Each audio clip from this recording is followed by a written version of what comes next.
सोचो, जब कल तक ये कोई प्रेसिडेंट बोल रहे थे कि ईरान के पावर प्लांट्स उड़ा देंगे और वही प्रेसिडेंट कुछ ही घंटों के बाद सडनली अपना स्टेटमेंट चेंज कर देते हैं और वो ये कहते हैं कि we are having productive talks. तब सवाल ये है कि ये यू टर्न क्यों? क्या सच में पीस टॉक्स चल रहे हैं या फिर बिहाइंड द सीन्स गेम कुछ और ही है? तो आज के इस वीडियो में हम बात करेंगे ट्रम्प के इस यू टर्न की और साथ ही साथ डिस्कस करेंगे जियोपॉलिटिक्स का रियल गेम। तो सबसे पहले समझते हैं कि सिचुएशन क्या थी और ये यू टर्न कहां लेके जाने वाला है। तो 2026 में यूएस, इजराइल और ईरान के बीच में भारी कॉन्फ्लिक्ट चल रहे थे। मिसाइल अटैक्स, रिटेलिएशन, ऑयल लूट ब्लॉक सब कुछ हो रहा था और इसी वजह से ईरान ने स्ट्रेट ऑफ हॉर्मुज के रूट को ब्लॉक कर दिया था और ये स्ट्रेट ऑफ हॉर्मुज इंडिया के ग्लोबल ऑयल की लाइफलाइन है और इसका इम्पैक्ट हमें देखने को मिला मार्केट्स पे। मार्केट्स में नियरली लोज पे लोज बनते गए, markets full on panic selling के मोड में आ चुका है और इसी बीच में ट्रम्प अल्टीमेटम देते हैं कि 48 आवर्स में स्ट्रेट ऑफ हॉर्मुज के रूट को ओपन कर दिया जाए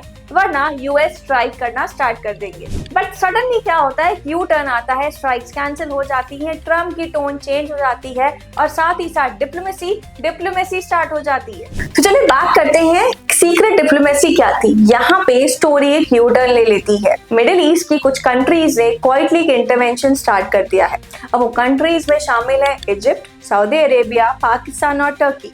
इन सब के फॉरेन मिनिस्टर्स ने रियाद में क्लोज डोर मीटिंग की है और जानते हैं सबसे क्रिटिकल मूव क्या था? सबसे क्रिटिकल मूव ये था कि इजिप्शियन इंटेलिजेंस ने ईरान के रेवोल्यूशनरी गार्ड के साथ एक बैक चैनल रूट ओपन कर दिया है। अब इसके पीछे भी एक रीजन था क्योंकि ईरान के पास एक क्लियर नेगोशिएटर नहीं था, क्योंकि ईरान की जो लीडरशिप थी उन पे ऑलरेडी अटैक हो चुके थे। फिर भी ईरान की साइड से प्रपोजल आया 5 डेज की सीज फायर का। हालांकि एक स्मॉल स्टेप है बट इसने एक बड़ी सी डिप्लोमेटिक विंडो ओपन कर दी है और ये वही मोमेंट था जहाँ से ट्रम्प ने अपनी स्ट्रैटेजी को रिवर्स कर दिया है। तो चलिए बात करते हैं सबसे मेन सवाल की, जो शायद सबके मन में होगा कि ट्रम्प ने ये स्टेप बैक किया क्यों? क्या ट्रम्प का ये यू टर्न सच में कोई वीकनेस का साइन है या फिर ट्रम्प का कोई कैलकुलेटेड स्ट्रैटेजी? चलो उसको प्रॉपर्ली समझने की कोशिश करते हैं। तो सबसे पहला जो रीजन है वो है बैक चैनल टॉक्स का रियल प्रेशर। देखो, जब कोई वॉर दो कंट्रीज के बीच में होता है तो डिसीजन लेना रिलेटिवली इजी हो जाता है, लेकिन यहाँ पे केस थोड़ा सा डिफरेंट है। यहाँ पे मल्टीपल कंट्रीज एक साथ मीडिएशन कर रहे थे,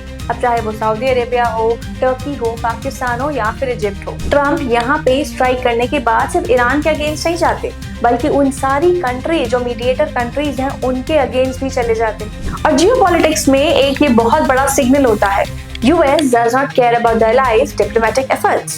अब इससे क्या होता? इससे सबसे पहला इम्पैक्ट पड़ता, फ्यूचर कॉपरेशन वीक होता। दूसरा, मिडिल ईस्ट में US की क्रेडिबिलिटी थोड़ी कम हो जाती और सबसे इम्पोर्टेंट बात, US आइसोलेटेड दिखता instead of being a leader. तो ट्रम्प के पास एक कॉन्स्ट्रेंट आ चुका था, या तो स्ट्राइक करो और डिप्लोमेटिक डैमेज करो या फिर स्ट्राइक को रोक दो, एक पॉज ले लो और एक नेगोशिएशन लीवरेज कर लो। और ट्रम्प ने यही किया, सेकेंड ऑप्शन चूज किया। अब बात करते हैं दूसरे रीजन जिसकी वजह से ट्रम्प ने ये यू टर्न लिया है और वो है ऑयल और मार्केट्स पे जो प्रेशर पड़ रहा था उसकी वजह से ट्रम्प ने शायद ये यू टर्न लिया है। क्या आप जानते हैं कि ये सबसे अंडररेटेड फैक्टर है बट सबसे ज्यादा पावरफुल भी है। ग्लोबल सिस्टम की बैकबोन क्या है? ऑयल। अब ईरान ने डायरेक्टली यूएस पे अटैक तो नहीं किया बल्कि स्ट्रेट ऑफ हॉर्मुज के रूट को क्लोज कर दिया, जो कि नियरली 20% ग्लोबल ऑयल सप्लाई करता है। अब इसका डायरेक्ट इम्पैक्ट काफी ज्यादा पड़ा था मार्केट्स पे भी और ऑयल के प्राइसेस पे भी।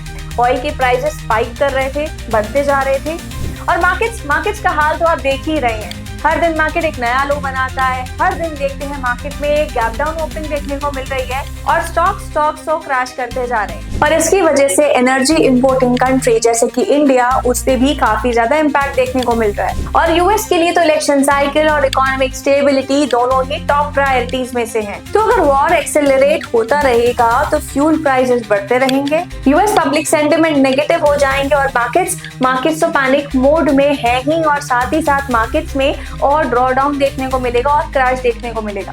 और इसीलिए ट्रम्प ने क्या किया, अपनी टोन को सॉफ्टन किया, एक यू टर्न लिया और टॉक्स का सिग्नल दे दिया और ये एक मार्केट कामिंग सिग्नल है और इसका इम्पैक्ट हमने आज मार्केट्स पे देखा भी।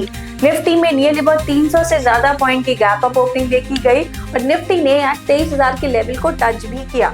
वो कहते हैं ना कि कभी कभी वो और सिर्फ बैटल फील्ड पे नहीं बल्कि ब्लूमबर्ग के टर्मिनल पे भी कंट्रोल किए जा सकते हैं और वही इम्पैक्ट हम देख रहे हैं आज के मार्केट के सेशन में। तो अब इम्पोर्टेंट बात ये है कि मार्केट में ये पॉजिटिव मोमेंट कब तक रहेगा। अब रीजन जानने के बाद ये इम्पोर्टेंट बात समझना आप सबके लिए बहुत ज्यादा जरूरी है। ट्रम्प अभी पीछे हटे नहीं है, उन्होंने सिर्फ गेम का टेम्पो चेंज किया है, रिदम चेंज किया है।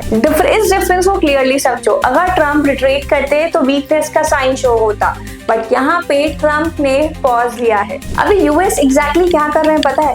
यूएस की जो मिलिट्री है वो कम्प्लीटली डिप्लॉयड है, यूएस का नेवल प्रेजेंस काफी ज्यादा स्ट्रॉन्ग है और यूएस की स्ट्राइक कैपेबिलिटी वो भी रेडी है, बट साथ ही यूएस की डिप्लोमेसी भी चल रही है। ये ना एक क्लासिक स्ट्रैटेजी है जो कि हम शायद सबने सुनी होगी, talk while having a loaded gun in your hand. अब इसका क्या पर्पस था? इस रीपोजिशनिंग, इस पॉज का क्या पर्पस था? सबसे पहला था कि ईरान पे प्रेशर को मेंटेन करके रखना, दूसरा जो मीडिएटर अलाइज हैं उनको सेटिस्फाई करना, और तीसरा मार्केट्स को थोड़ा सा काम रखना, और साथ ही साथ फ्यूचर स्ट्राइक्स का ऑप्शन भी ओपन रखना। तो यहाँ पे ट्रम्प ने एक सिंपल टैक्टिक्स के लिए है कि ईरान पे प्रेशर भी बढ़ेगा, अलाइज थोड़ा सा सेटिस्फाई हो जाएंगे, मार्केट में थोड़ी सी कामनेस आ जाएगी, और यहाँ पे फ्यूचर स्ट्राइक का ऑप्शन भी ओपन रखा है कि फ्यूचर में भी हम स्ट्राइक कर सकते हैं। तो इसकी वजह से भी ईरान पे एक प्रेशर बना रहेगा। तो बात सिंपल है कि वॉर अभी बंद नहीं हुए हैं, बल्कि उसका फेज चेंज हुआ है। अब पता है सबसे इंपॉर्टेंट ट्विस्ट क्या है यहाँ पे? सबसे इंपॉर्टेंट ट्विस्ट ये है कि ट्रम्प एक साइड पे बोल रहे हैं कि कंस्ट्रक्टिव टॉक्स चल रही है, कंस्ट्रक्टिव कॉन्वर्सेशंस चल रहे हैं, बट वहीं ईरान इस बात को नेगेट कर रहा है। तो पता है रियलिटी क्या है? रियलिटी ये है कि कोई भी डायरेक्ट कम्युनिकेशन नहीं हो रहा है, जो भी कम्युनिकेशन हो रहा है वो इंटरमीडिएरीज के थ्रू हो रहा है। तो बहुत सारी कंट्री जैसे इजिप्ट, पाकिस्तान और टर्की, यहाँ पे ये कंट्रीज बेसिकली एक नेगोशिएटर का काम कर रही है, एक इंटरमीडिएरी का काम कर रही है। और पता है सबसे इंपॉर्टेंट ट्विस्ट कहाँ पे है?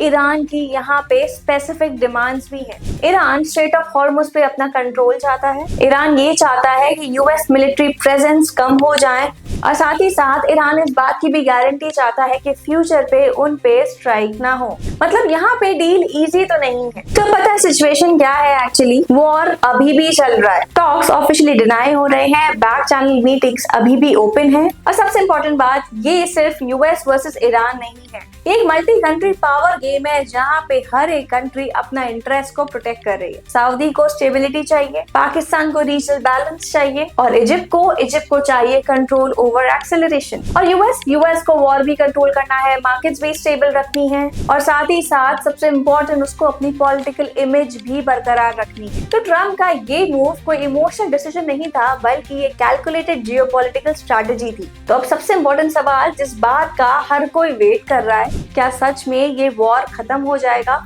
या फिर यूएस का ये मूव सिर्फ एक टाइम बाइंग स्ट्रैटेजी है अपने अटैक्स को रोकने के लिए ईरान के ऊपर? क्योंकि ग्राउंड रियलिटी अभी भी वही है कि वॉर अभी भी चल रहे हैं, बस उनका फॉर्मेट थोड़ा सा चेंज हो चुका है। तो ये था एक ओवरव्यू ट्रम्प के यू टर्न का। तो आपको क्या लगता है, क्या ये यू टर्न एक पीसफुल नेगोशिएशन टॉक्स में कन्वर्ट हो पाएगा? कमेंट्स में जरूर बताइएगा। तो अगर ये वीडियो पसंद आया हो तो लाइक करें, सब्सक्राइब करें और शेयर करना ना भूलें। मिलेंगे नेक्स्ट वीडियो में कुछ नए अपडेट्स के साथ।